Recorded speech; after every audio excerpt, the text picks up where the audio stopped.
Então nós temos o Antigo Testamento, ele trazendo algumas sombras daquilo que estava por vir. Sabe, Deus deixou algumas pistas daquilo que ele estava preparando no Novo Testamento através de Jesus Cristo. E no Antigo Testamento, nós vemos lá em Gênesis 1, 26, Deus diz: façamos, pois, o homem conforme a nossa imagem, conforme a nossa semelhança, amém? E domine ele sobre o mar, sobre os peixes, sobre os animais. Então Deus criou o homem perfeito, Deus criou o homem para reinar, para dominar, para que o homem fosse o governo, representando Deus aqui na terra, e ele pudesse dominar a terra, amém? Mas o homem caiu, o homem desobedeceu. Lá em Gênesis 3, versículo do 3 e 7, vai dizer assim: quando a mulher viu que a árvore parecia agradável ao paladar, era atraente aos olhos, e além disso desejável para dela se obter discernimento, tomou do seu fruto, comeu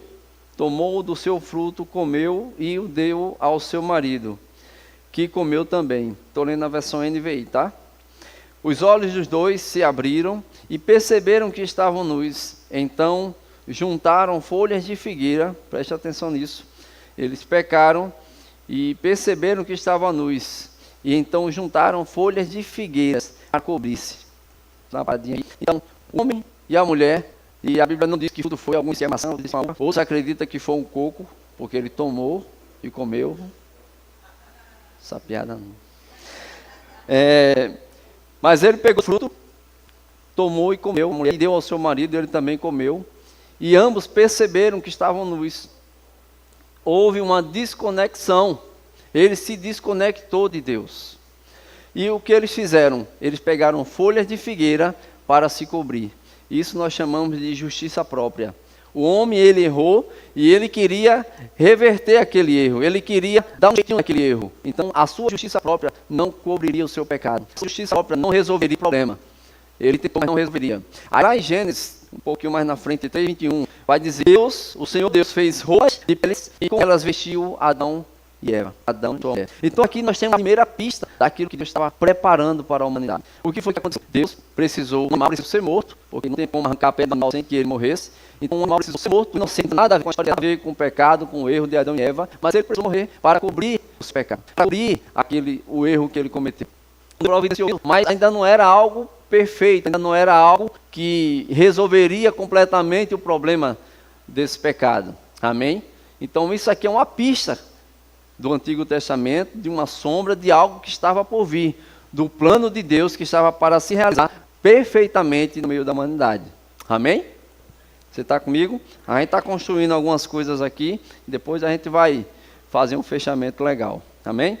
Então aqui a gente entende, antes, quando Deus vai falar com a mulher, ele diz que de ti vai nascer um, onde vai pisar a cabeça da serpente, e essa vai ferir os calcanhar, amém? Jesus iria sofrer, como diz em Isaías 53:4 em diante, vai dizer que ele sofreu e ele levou chicotadas, tudo, e sobre o corpo estaria todo o pecado da humanidade, porque levou sobre si todas as nossas enfermidades e iniquidades, e sobre as suas pisaduras nós teríamos paz, amém? E entendemos até aqui essa situação da criação, da queda, e Deus começando a dar algumas pistas daquilo que estava planejando, amém? Hoje entendemos de uma forma completa, porque temos a Bíblia de Gênesis, Apocalipse, entendemos a queda, entendemos os processos, entendemos o que foi feito em Jesus Cristo, mas para esse povo ainda não estava tão claro. A gente vai ver no todo o Antigo Testamento, eles tendo apenas alguns vislumbres de aquilo que estava por vir, aquilo que está prometendo para aquele povo. A gente andando um pouco mais, em Gênesis capítulo 22, a gente encontra a história onde Abraão vai sacrificar Isaac, Deus pede Isaac como sacrifício, e Gênesis 22, versículo 2, vai dizer: então disse Deus, tome seu filho, seu único filho Isaac, a quem você ama, e vá para a região de Moriá, sacrifique-o ali como holocausto, no monte, num dos montes que eu lhe indicarei. Então Deus fala com Abraão e pede o seu filho para que sacrifique ele como holocausto ao Senhor, amém? E lá na frente, um pouco mais no 6, Gênesis 22, 6, Abraão pegou a lenha, presta atenção nisso aqui, Abraão pegou a lenha para o holocausto e colocou nos ombros do seu filho Isaque. Isso te lembra uma coisa? Jesus Cristo foi colocado para carregar a sua própria cruz. Isso é uma outra pista. Já estava sendo aí desenhado, estava desenrolando aí. Pega a lenha para o holocausto e colocou nos ombros do seu filho. E ele mesmo levou as brasas para o fogo e a faca. E caminhando dois juntos, Isaque disse ao seu pai, meu pai, parafraseando, acho que Isaque olhou assim, o sol está tão bonito, o dia está tão lindo. Abraão disse, sim, meu filho. Respondeu Abraão. E Isaque perguntou, as brasas e a lenha estão aqui, mas onde está o cordeiro para o holocausto? Respondeu Abraão, Deus mesmo há de prover o cordeiro para o holocausto, meu filho. E os dois continuaram a caminhar juntos. Quando chegaram ao lugar que Deus lhe havia indicado, Abraão construiu um altar e sobre ele arrumou a lenha. Amarrou seu filho Isaque e o colocou sobre o altar, em cima da lenha. Então estendeu a mão e pegou a faca para sacrificar o filho. Mas o anjo do Senhor o chamou do céu. Abraão, Abraão, eis-me aqui, respondeu ele. Não toque no rapaz, disse o anjo. Não lhe faça nada. Agora sei que você teme a Deus, porque não negou seu filho, seu único filho. Abraão viu um carneiro preso pelos chifres no arbusto. Foi lá, pegou e sacrificou como holocausto no lugar do seu filho. Você entende? Outra pista. Isaque, claro, não estava aqui sendo sacrificado porque ele era um pecador, porque ele era uma pessoa mau, mas isso aqui é uma representação. Ele iria morrer, mas um cordeiro, um sacrifício providenciado, um substituto foi providenciado para morrer no lugar de Isaque, para ser sacrificado no lugar de Isaque. Então o que a gente fala sobre as sombras do Antigo Testamento é como uma, não sei quem é mais antigo aqui, quem tem mais de 30 anos, né, que lembra daquelas fotos que a gente chamava de negativa, que tinha umas fitinhas, não é isso? E aquilo era negativa e você olhava assim, você a olho nu, você não tinha tanta clareza do que estava vendo. Via aqui algumas imagens, talvez sabia que era uma pessoa ou outra, mas não tinha detalhe, não sabia a cor, não sabia a cor das roupas, não sabia o formato direito, porque aquilo era uma negativa, e aquela negativa iria se revelar para se tornar a foto original. Amém? Não é assim? Então, aqui por enquanto ainda era negativo, e por enquanto aqui ainda era sombra, né? Quando a gente olha aqui a sombra, a gente vê um braço, mas a gente não sabe a cor, não sabe o tamanho direito por causa da distância da luz. Então era apenas uma sombra, era apenas algo que estaria ainda para se revelar. Tanto é que quando nós lemos o Novo Testamento, muitas vezes, nós quando lemos o Antigo Testamento, a gente não vai entender muita coisa, porque a gente só vai entender o Antigo Testamento quando a gente também compreender o Novo.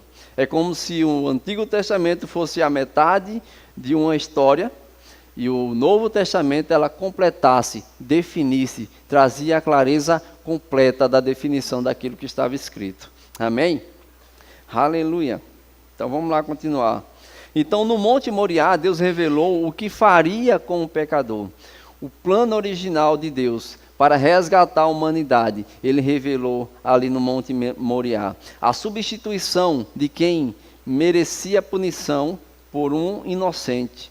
Jesus foi condenado à morte no lugar de Barrabás, pois na ocasião Barrabás representa a humanidade, que merecia a condenação por conta do pecado. Mas quando Cristo ressuscitou, livrou-nos da condenação do pecado, e agora a nossa identificação é com Ele ressurreto. Romanos 8:1 diz que nenhuma condenação há para aqueles que estão em Cristo Jesus. Então, quando Jesus foi colocado ao lado de Barrabás, e Barrabás, todos conhecem a história, Barrabás era o criminoso, era aquele que merecia ser condenado, já na cruz para Barrabás, e foi colocado Jesus, o inocente, do lado de Barrabás, mas as pessoas escolheram Jesus para ser condenado.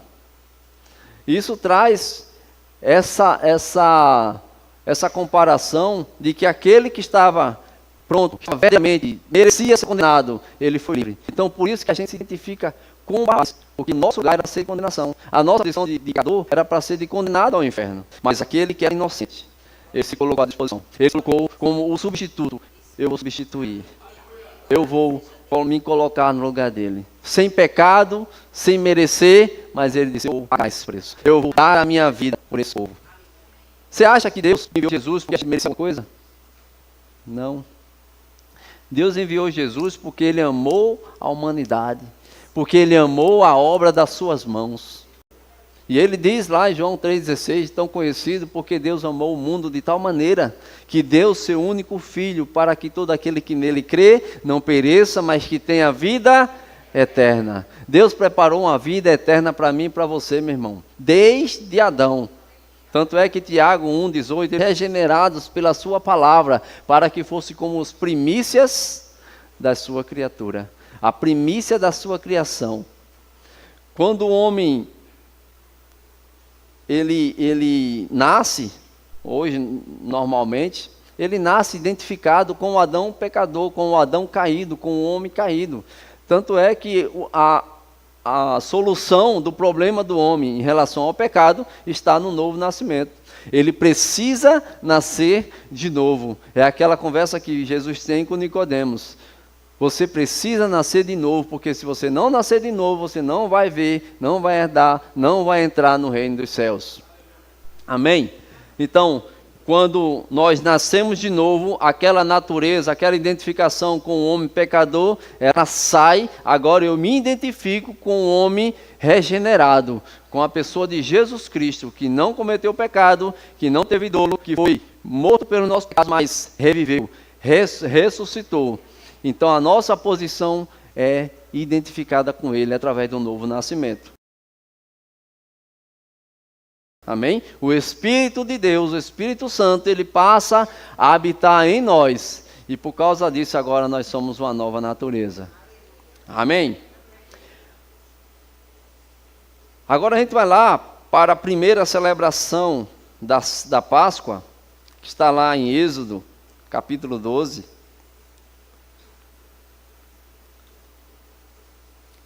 E diz assim, a partir do versículo 5, as instruções que Deus dá para Moisés passar para o povo. Ele diz, o animal escolhido será macho de 1 ano, sem defeito, e pode ser cordeiro ou cabrito. Guardem-no até o 14º dia do mês, quando toda a comunidade de Israel irá sacrificá-lo ao pôr do sol. E ele diz assim, passem então um pouco de sangue nas laterais, ou nos umbrais, depende da versão, e nas vigas superiores das portas das casas, nas quais vocês comerão o animal. No versículo 11, ele vai dizer, ao comerem, estejam prontos para sair. Cinto no lugar, sandália nos pés e cajado na mão. Comam apressadamente. Esta é a Páscoa do Senhor. Versículo 12, 13 e 14. Capítulo 12, versículo 13 e 14. Vai dizer, o sangue será um sinal para indicar as casas em que vocês estiverem, e quando eu ouvir o sangue, passarei adiante. A praga de destruição não os atingirá, quando eu ferir o Egito. Este dia será um memorial que vocês e todos os seus descendentes o comemorarão, como festa ao Senhor. Comemorem-no como decreto perpétuo. Amém?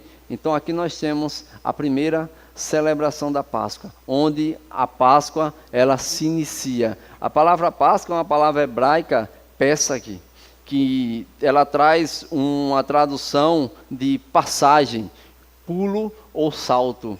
E tem duas interpretações, e as duas são válidas, que nessa passagem, né, o anjo da morte, ele iria passar, e onde estivesse o sangue, onde estivesse a casa, estivesse marcada com sangue, ele não iria entrar, ele não iria causar dano, mas ele iria passar direto, ou ele iria pular, ele iria saltar aquela casa, porque estava protegida pelo sangue. Amém? Conforme a instrução do Senhor. Também ela indica a passagem da saída do Egito para a terra prometida. Amém? Então essa libertação, o povo sendo liberto do domínio do Egito, do domínio de Faraó. Então, aqui a gente tem essa clareza sobre isso, e é bem claro. Deus diz, olha, comam apressadamente, porque vocês vão estar prontos já para sair. Vocês já vão estar preparados, vocês não vão estar perdendo tempo com nada. Se preparem, se arrumem, comam, porque quando passar essa praga, vocês vão sair imediatamente. Amém? Então essa é a instrução de Deus para o povo. E tudo aconteceu, a gente sabe da história. E tem algo interessante, nos umbrais da porta significava algo também muito interessante. O povo do hebreu passou sobre escravidão mais ou menos cerca de 400 anos debaixo do domínio do Egito. Amém? Então, isso ocorreu quando José ele foi levantado como governador do Egito, amém? A segunda pessoa de Faraó. Então, ele passou alguns anos sendo governador, e o povo hebreu sendo beneficiado por esse domínio, por esse governo. Faraó, ele tinha favor de Faraó naquela época, mas levantou-se um outro Faraó, depois que aquele Faraó morreu, levantou-se outro Faraó que não reconhecia os hebreus como um povo que estava ali morando, como um povo que estava ali vivendo sobre as terras do Egito, e ele escravizou o povo hebreu. Então, desde essa época, 400 anos, o povo hebreu sendo escravizado, sendo oprimido pelo Egito.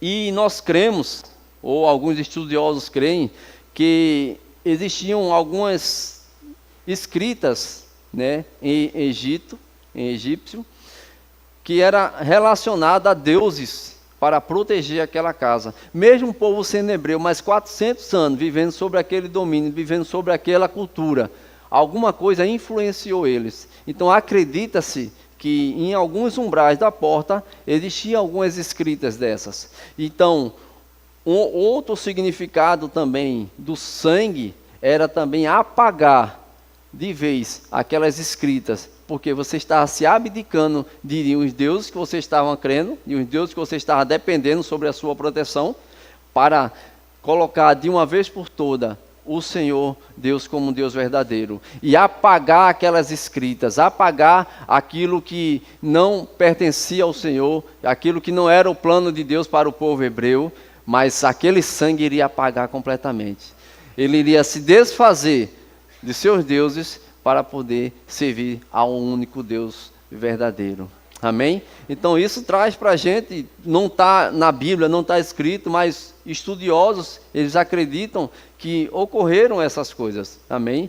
Mas a gente fica com o contexto, amém, de que o sangue protegeu, de que o sangue livrou o povo hebreu de ser consumido pelo anjo da morte, e também deu liberdade para eles. Amém? Você está aqui? Amém. Aleluia. Aí lá em Hebreus capítulo 9, 22, vai dizer: de fato, segundo a lei, quase todas as coisas são purificadas com sangue, e sem derramamento de sangue não há remissão de pecado. Sem derramamento de sangue não há perdão. Amém? Então, precisava o sangue ser derramado, precisava o sangue do Cordeiro ser derramado, o sangue de Jesus ser derramado para que o perdão fosse posto para a nossa vida. Lá em Colossenses 1,13 diz que nós fomos transportados do império das trevas para o reino do Filho do seu amor, o qual nós temos a redenção, o resgate e a remissão dos pecados, o perdão completo dos pecados. Então nós somos resgatados e também nós somos perdoados, porque nós saímos de um lugar de opressão, um lugar de condenação, e fomos colocados em um lugar que Cristo preparou para nós. Amém? O plano de Deus para a nossa vida, para a salvação da humanidade. Amém? Estando concluído, estando completamente realizado, como Jesus disse, está feito, está consumado, tetelestai, não vou precisar fazer de novo, porque isso que eu fiz foi perfeito. Foi um sacrifício único e perpétuo para sempre. Amém? Aleluia. Glória a Deus. Então isso nós temos essas pistas no Antigo Testamento, essa sombra daquilo que estava por vir. E agora a gente entra aqui em Lucas capítulo 22, versículo 14 ao 20, onde Jesus, ele faz a sua última ceia, como é chamada, a sua última Páscoa, estando ele aqui em vida, fisicamente. E vai dizer, quando chegou a hora, Jesus e seus apóstolos reclinaram-se à mesa, e disse-lhes, desejei ansiosamente comer esta Páscoa com vocês, antes de sofrer. Pois eu lhes digo, não comerei dela novamente até que se cumpra o reino de Deus. Recebendo um cálice, ele deu graças e disse, tomem isto e partilhem uns com os outros. Tomem isto e partilhem uns com os outros, pois eu lhes digo que não beberei outra vez do fruto da videira até que venha o reino de Deus. Tomando o pão, deu graças, partiu e deu aos discípulos, dizendo, isto é o meu corpo, dado em favor de vocês. Façam isto em memória de mim. Da mesma forma, depois da ceia, tomou o cálice, dizendo, este cálice é a nova aliança no meu sangue, derramado em favor de vocês. Sabe que isso aqui é uma representação, ele ainda não estava determinando, porque o sangue dele ainda não tinha sido derramado, mas a aliança completou-se quando ele foi na cruz e o seu sangue foi derramado, porque a aliança ela faz através do sangue. Amém? Então, ele aqui já estava dizendo, esse é o meu corpo com o pão, e vocês vão comer. E isso aqui é o meu sangue, em relação ao vinho, esse aqui é o meu sangue, vocês vão beber todas as vezes em memória de mim. Lembra quando lá em Êxodo, Deus diz para Moisés, dizer que isso seria um memorial perpétuo. Então, todas as vezes que nós fizéssemos isso, e é quando nós celebramos a Santa Ceia do Senhor, nós realizamos dessa forma, porque a Santa Ceia, ela representa também o sacrifício de Jesus, seu corpo moído, seu sangue derramado, e a gente se obtém disso em memória dele, em memória do que foi realizado, em memória da obra completa de Cristo naquela cruz. Aleluia. Então Jesus aqui está reunido com os seus discípulos, ele está declarando, isso aqui é uma aliança que eu faço com vocês. Eu vou morrer, eu vou ser pendurado naquele madeiro, e tudo vai ser concretizado, tudo vai ser feito de uma forma completa, perfeita. Lá em Hebreus ele vai dizer que ele adentrou no Santo dos Santos com o seu próprio sangue, porque no Antigo Testamento o sumo sacerdote ele vinha com o sangue do animal para oferecer a Deus para o perdão anual do pecado do povo. Então era um perdão que era só superficial, era somente por um ano, então todos os anos ele precisava fazer isso, mas Jesus ele entrou no Santo dos Santos com o seu próprio sangue e apresentou ao Senhor um sangue perfeito, um sacrifício perfeito, não com sangue de bode, não com sangue de carneiro, mas com o seu próprio sangue, apresentou e foi aceito como algo aprazível ao Senhor. A Bíblia diz lá em Isaías que Deus agradou em moê-lo, Deus agradou em recebê-lo. Por quê? Porque Deus não poderia receber algo melhor do que o seu próprio Filho. Deus não poderia receber um sacrifício melhor do que da perfeição do próprio Jesus.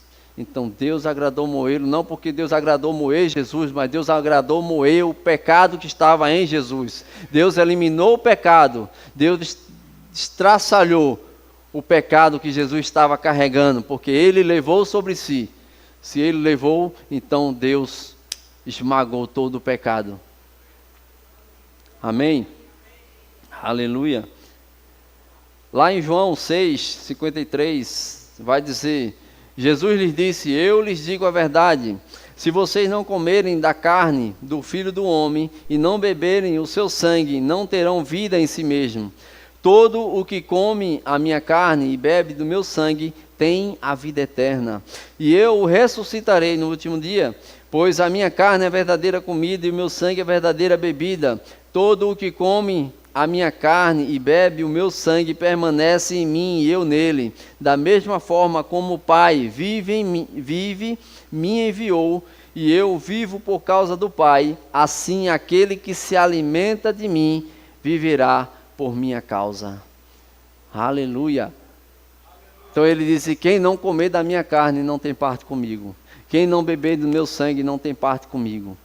Mas alguns naquela época disseram: rapaz, se esse cara está praticando canibalismo. E não é disso que Jesus estava falando. Jesus estava falando de coisas espirituais.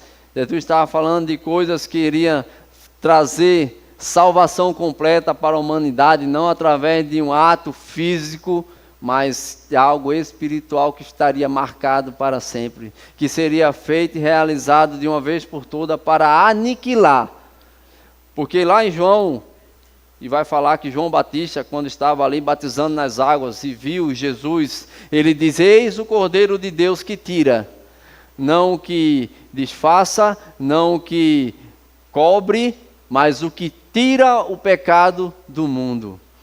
E ele diz: eu não sou digno de desatar a sandália dos seus pés. Ele é o Cordeiro de Deus, ele é o enviado. Eu estou aqui para preparar o caminho. E ele chegou. E ele é o Cordeiro, enviado por Deus para tirar de uma vez por todas o pecado do mundo. Então essa obra, o Cordeiro que era sacrificado todos os anos em Cristo de uma vez por todas, acabou.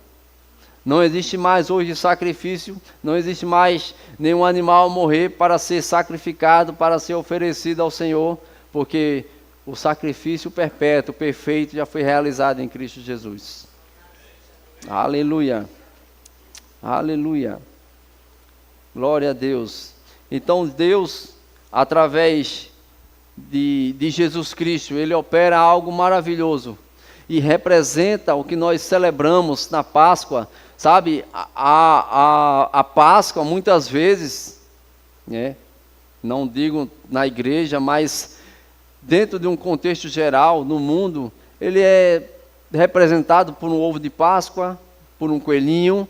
Isso não tem nada a ver com a Páscoa, não tem nada a ver com o seu sentido original, amém? E isso ofusca o seu sentido real, ofusca o plano original de Deus para a humanidade, porque Deus quer salvar. A Bíblia diz que Deus deseja que todo homem se salve, mas que chegue também ao pleno conhecimento da verdade. E por que todo homem se salve? Porque em Cristo já foi determinado e foi feito já um sacrifício completo. E a graça salvadora, a Bíblia diz que já está disponível a todos os homens.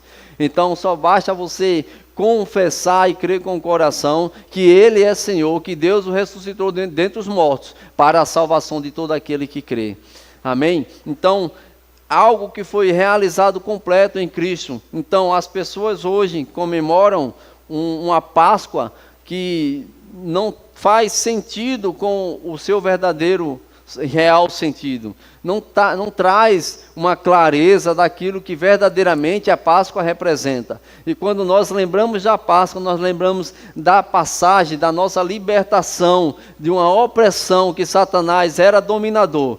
Mas Jesus Cristo, a Bíblia diz que Ele tomou a chave do inferno, da morte, e resgatou e deu para a igreja, para que através dessa autoridade nós possamos reinar em vida aqui na terra. Através dessa condição nós não vivemos mais conforme alguém que está sendo dominado por um reino satânico.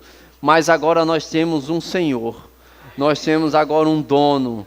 Nós temos agora alguém que reina sobre nossas vidas e que verdadeiramente quer o nosso bem, que verdadeiramente se entregou por nós. A Bíblia diz, Romanos 5:8, diz que Deus ele demonstra o seu amor entregando Jesus para morrer no nosso lugar. E que amor foi esse? Que amor tão grandioso é esse? Um amor imensurável, um amor que não se pode medir, um amor onde a gente não se pode calcular. Mas Ele amou, e ele decidiu amar e pronto, acabou. Ponto final. Eu não vou questionar o amor de Deus, porque eu não merecia e a gente não merecia mesmo, mas a Bíblia diz em Efésios 2:8, diz que pela graça sois salvos, mediante a fé. Isso não vem de vós, é dom de Deus, para que ninguém se glorie. Então nós somos salvos pela graça de Deus. Não fomos salvos pela nossa capacidade, pela nossa justiça própria, porque nós vemos lá no Jardim do Éden que o homem ele tentou pela sua justiça própria resolver o problema do pecado, mas não resolveu. Mas em Cristo nós temos total redenção. Em Cristo nós temos total libertação, porque Ele preparou isso, Ele estabeleceu isso de uma forma completa, de uma forma perfeita. Deus ele não atrasou. A Bíblia diz que Jesus ele veio na plenitude dos tempos. Ele veio no tempo certo, ele veio no tempo exato. Ele não atrasou, ele não se adiantou, ele não errou. Vi um pregador também chamado como uma seita, dizendo que Jesus ele falhou na sua missão e ele estava ali para completar a missão que Jesus tinha falhado. Isso é uma tremenda seita, é uma tremenda heresia, amém? Mas Jesus ele fez a sua obra completa. Jesus ele sofreu até os últimos minutos, nos últimos segundos, foi perfeito, foi completo, sofrimento esse que um ser humano normal ele não suportaria, uma pessoa normal ela não aguentaria, mas porque existia uma obra, existia algo, existia profecias para se cumprir, e ele cumpriu. Ele estabeleceu, ele foi obediente. A Bíblia diz que ele foi obediente até a morte e morte de cruz. Sabe que naquela época, quando Jesus morreu, a morte de cruz era a morte mais, era pior, era mais perversa, era a punição pior para o mais criminoso, o pior dos condenados. Foi passado para Jesus e ele não estava... A gente vê nos filmes ele ainda com vestes, ele não estava com vestes, estava completamente nu. E ele foi chicoteado, ele foi cuspido, recebeu uma coroa de espinho, onde espinhos de quase 8, 7 centímetros penetraram em seu crânio, trazendo-lhe sofrimento, trazendo-lhe dor e agonia, mas ele não arredou o pé. Ele não recuou. Ele permaneceu firme. Com dor, com sofrimento, ele sabia do propósito. Ele sabia o que ele estava fazendo. E sabe, lá em Hebreus vai dizer assim, olha, se ele sofreu tudo isso, ele sabe. Algum pregador aqui já falou, se você está sofrendo algo parecido com o que Jesus sofreu, ou pior, então você tem todo o direito de reclamar, você tem todo o direito de questionar das coisas, de murmurar. Mas se você não passou aquilo que Jesus passou, então renda graças. Renda graças porque Ele vive, porque Ele é bom, porque Ele é protetor, porque Jesus Ele enviou os seus anjos para nos guardar, nos proteger. Ele nos dá a provisão, Ele nos dá a proteção. Então, por onde quer que nós andemos, nós somos sempre amparados por Ele.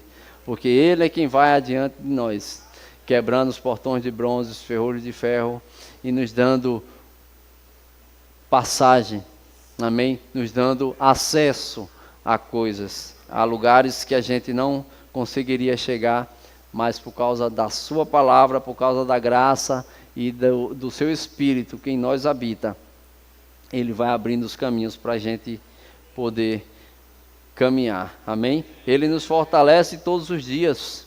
Nós, quando confiamos e depositamos a nossa confiança no Senhor, Ele nos fortalece. Dentro de nós há uma certeza, há uma convicção de que aquilo que está, de quem está em nós, do Espírito Santo que está em nós, Ele é vivo, Ele é uma pessoa. Ele não é um fictício, ele não é algo imaginário, mas ele é uma pessoa que habita em mim, habita em você.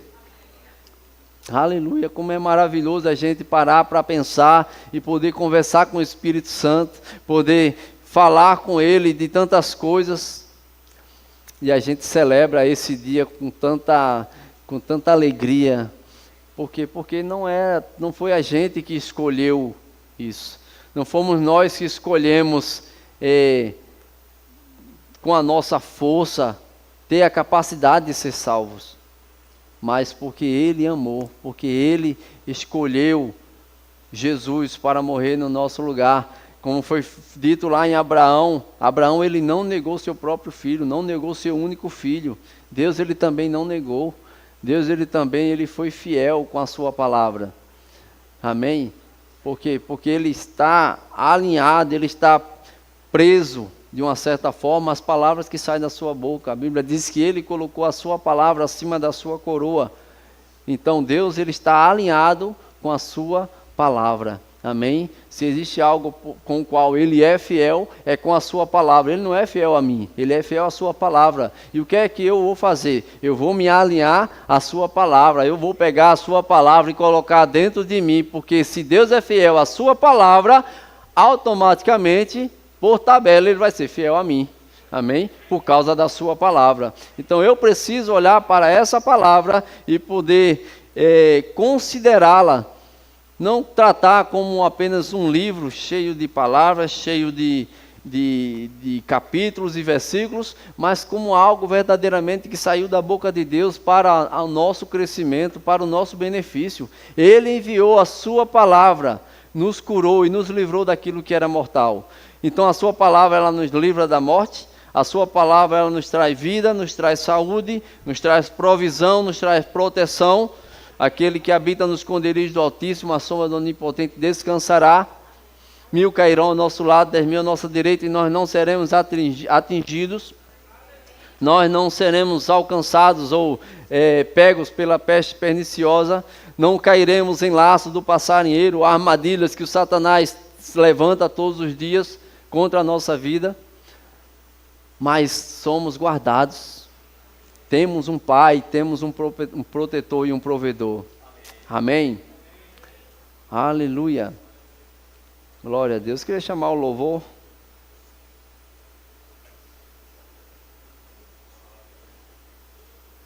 Aleluia.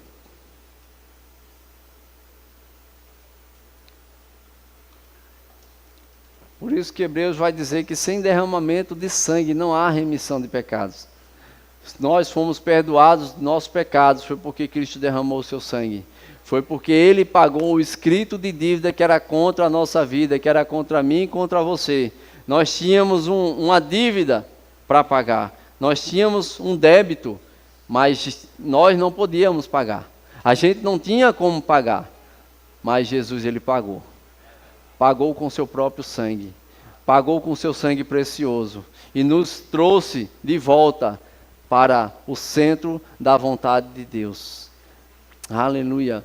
Sabe, amados, tantas coisas nós podemos desfrutar estando na presença de Deus. Tantas coisas a gente pode aproveitar, ao invés de estarmos perdendo tempo com distrações, perdendo tempo com coisas até lícitas, mas que não trazem nada para edificar a nossa vida.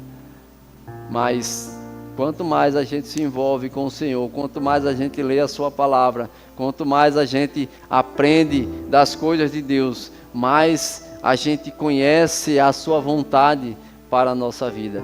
E a Bíblia diz que Ele tem planos de paz, não de desgraça, planos de prosperidade, planos de nos fazer avançar, de nos fazer melhorar a cada dia. E esse é o desejo de Deus para a nossa vida. Para que a gente seja aquilo que Ele preparou, aquilo que Ele verdadeiramente estabeleceu em Cristo Jesus para vivermos. Reinar em vida. Reinar em vida é usufruir daquilo que tudo que essa terra tem de bom para dar é nosso. Amém? Aleluia. Glória a Deus.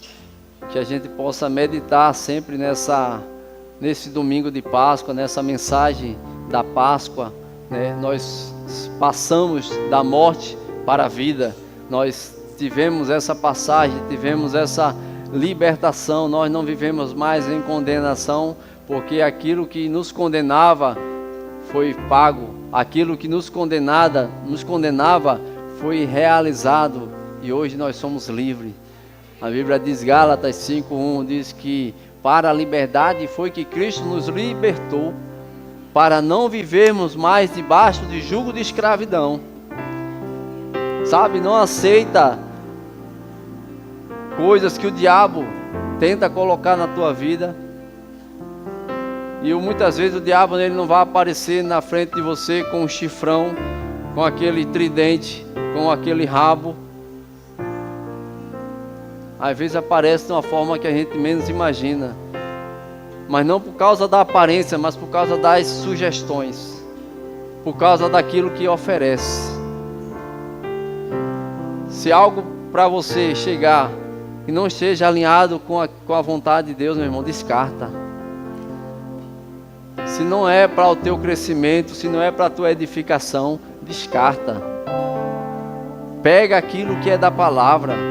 Tudo que é bom, tudo que é perfeito, tudo que é amável, se há algum louvor, nisso pensai. E o que a Bíblia diz, pensai nas coisas lá do alto, onde Cristo vive, onde Cristo está. Ocupe teus pensamentos com aquilo que a palavra oferece. Isso vai trazer tantas coisas maravilhosas. Vai fazer você experimentar tantas coisas boas da parte de Deus. Aleluia. Aleluia. Eu queria saber se alguém aqui ainda não fez Jesus como Senhor e Salvador da sua vida. Aproveitar essa mensagem de passagem, essa mensagem da Páscoa, onde o seu verdadeiro sentido está apontado para Jesus, sua morte e ressurreição, para nos resgatar, e está disponível a todos os homens, do mais cruel, está disponível.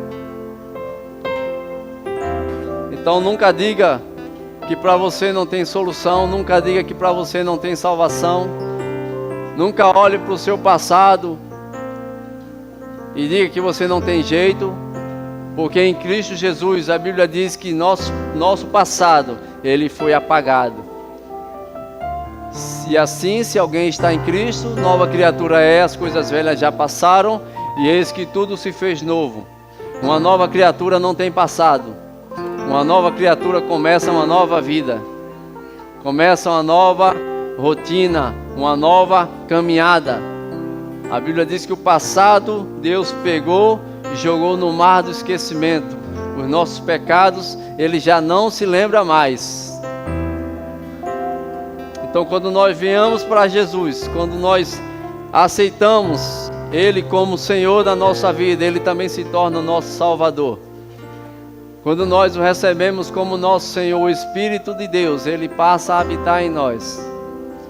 E essa vida dele passa a habitar em nós.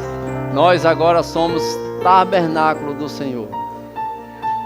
Ele não vem passar uma temporada, Ele não vem passar um final de semana, mas Ele vem fazer morada, para estar conosco todos os dias. Todos os dias. Todos os dias. Tem alguém aqui que quer fazer isso? Não é aceitar uma religião, é receber Jesus em seu coração. Não é fazer parte de uma igreja, é fazer parte de uma família, a família cristã, o Evangelho de Cristo. Se você está aqui nessa manhã, se quiser fazer isso, a gente ora por você e é rapidinho. Tem alguém? Aleluia. Glória a Deus. Glória a Deus. Aleluia. Tem alguém aqui com algum sintoma de enfermidade? Quer sair daqui curado? Cristo, aquele que cura, está aqui para curar. Não sou eu que curo, Mas a Bíblia diz que nós colocamos as mãos sobre os enfermos e eles ficarão curados por causa do poder dele, da unção dele, da graça dele. Deus tem o poder curador. Tem alguém aqui que está assim? Algum sintoma de enfermidade? Não vou te convencer que você está doente. Aleluia. Tem alguém aqui que quer receber batismo no Espírito Santo? Já nasceu de novo? Quer ser revestido de poder? O próprio Jesus, ele pega você e introduz no Espírito Santo. É um revestimento de poder com a evidência bíblica de falar em outras línguas. Tem alguém? Nossa, todo mundo cheio, né? Glória a Deus. Glória a Deus.